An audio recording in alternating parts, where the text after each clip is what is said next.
Diarrhoea एक ऐसी condition है जो कि बच्चों में लाइफ थ्रेटनिंग का कारण बन सकती है। तो आज हम बात करेंगे डायरिया के बारे में। जैसा कि हमने पहले वीडियो में बात करी डायरियल डिजीज़ के बारे में। अब हम जानेंगे कि इसकी डेफिनेशन क्या होती है।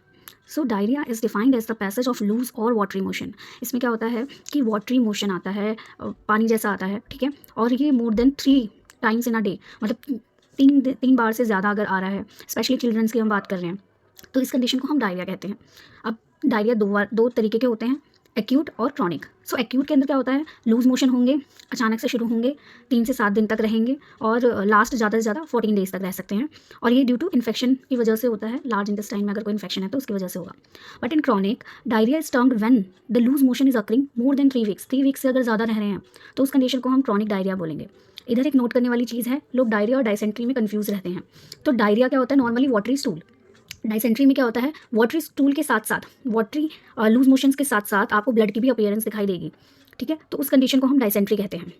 अब आते हैं कौन कौन से एजेंट फैक्टर्स हैं जिसकी वजह से डायरिया एक्चुअल होता है। Agent factors is first is the virus. Virus में हमारा जैसे रोटा वायरस हो गया, ये सारे वायरस के नाम है जिनकी वजह से होता है। Rota virus, adeno virus, enterovirus, measles, ठीक है, नोरावॉक, ये सारे वायरस के नाम है। इन वायरसेस की वजह से डायरिया होने के चांसेस होते हैं। नेक्स्ट है बैक्टीरिया। बैक्टीरिया जैसे इकोलाई हो गया, शिगेला हो गया, विब्रो कॉलेरा हो गए, तो ये कंडीशंस होती हैं जिसके अंदर एजेंट फैक्टर्स बैक्टीरिया बनता है। नेक्स्ट है पैरासाइट। पैरासाइट जैसे कि ई हिस्टोलिटिका हो गया, जी लैम्बलिया हो गया, ये सारे एजेंट फैक्टर हैं पैरासाइटिक। नेक्स्ट आता है फंगई। फंगई में आता है हमारा सी एल्बिकेंस।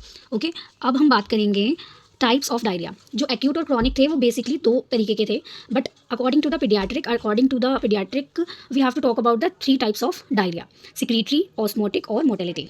सिक्रीटरी में क्या होता है, ये बाहरी और अंदरूनी कॉजेज़ की वजह से हो सकता है, जिसमें हमारी अब्जॉर्प्शन तो बढ़ती है, अब्जॉर्प्शन कम होती है और सिक्रीशन बढ़ जाती है, तो इसलिए इसको सिक्रीटरी डायरिया कहते हैं। ऑस्मोटिक में क्या होता है, ड्यू टू इंजेक्शन, हमने कुछ गलत खा लिया है तो फिर जो हमारी स्मॉल बावल हो जाती है वो अच्छे से उसको ऑब्जॉर्व नहीं कर पाती है, जिसकी वजह से ऑस्मोटिक डायरिया होता है। मोटालिटी में क्या होता है, डिलेड, मतलब हमारी बावल मूवमेंट जो है वो डिले हो रही है, जिसकी वजह से इन्फेक्शन बढ़ रहा है और डायरिया हो जाता है। अब हम बात करेंगे क्लिनिकल मैनिफेस्टेशंस की, मतलब साइन एंड सिम्टम्स क्या क्या आते हैं if the person having the diarrhoea.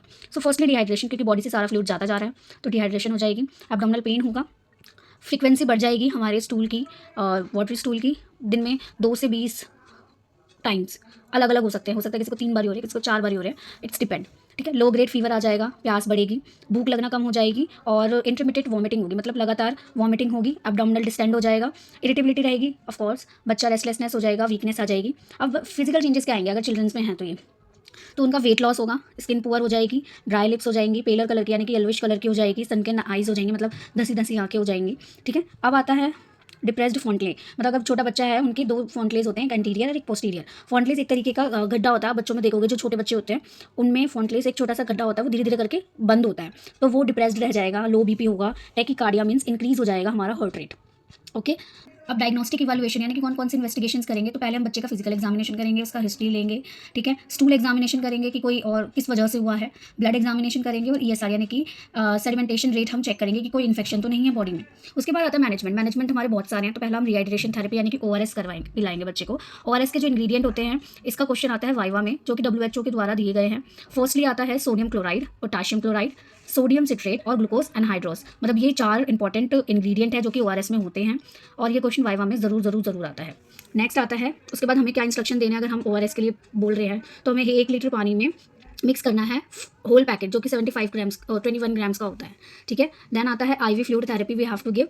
Then symptomatic management देंगे, क्योंकि हमने यहाँ पे क्लिनिकल मैनिफेस्टेशंस में बहुत सारी चीज़ें पढ़ी, जैसे अब्डोमिनल पेन हो गया, वॉमिटिंग हो गई, इरिटेबिलिटी, तो इनके लिए हम सिम्टोमेटिक मैनेजमेंट देंगे। डाइटरी मैनेजमेंट में हमें एनर्जी रिच फूड तो देने ही देने हैं, उसके अलावा हमें बच्चे को थोड़ा और भी चीज़ें खिलानी, जैसे for vitamin and minerals, green leafy vegetables हो गई, फ्रूट्स हो गए, पोटैटोज, राइस, व्हीट, ये सारी। उसके अलावा हम क्या क्या प्रिवेंशंस कर सकते हैं, तो we have to maintain the environmental hygiene surround the child. तो पहले सेफ वाटर, आपको सेफ वाटर मीन्स आपको स्वच्छ पानी पीना है, एडिक्वेट सीवेज होनी चाहिए, मतलब आपकी जो ड्रेनेज है वो एडिक्वेट होनी चाहिए, ऐसा नहीं कि नाली खुली हुई है, ठीक है। हैंड वॉशिंग बच्चे को करानी है, आपको भी करनी है, बच्चे को भी करानी है। हैंड वॉशिंग प्रैक्टिसेस पे अगर आप चाहते हैं मैं एक वीडियो बनाऊँ तो I will make sure you can comment.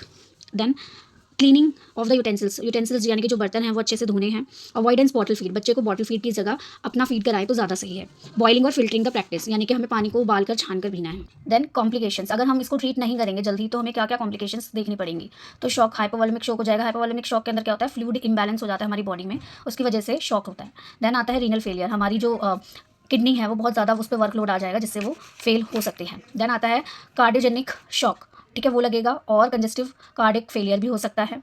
कन्वल्जेंस यानी कि सीजर्स आने के चांसेस बढ़ जाते हैं। लो शुगर हो जाएगा, हाइपोग्लाइसीमिया मीन्स, और ग्रोथ रिटार्डेशन तो बच्चे की होगी ही होगी। ठीक है, so this is all about the diarrhoea.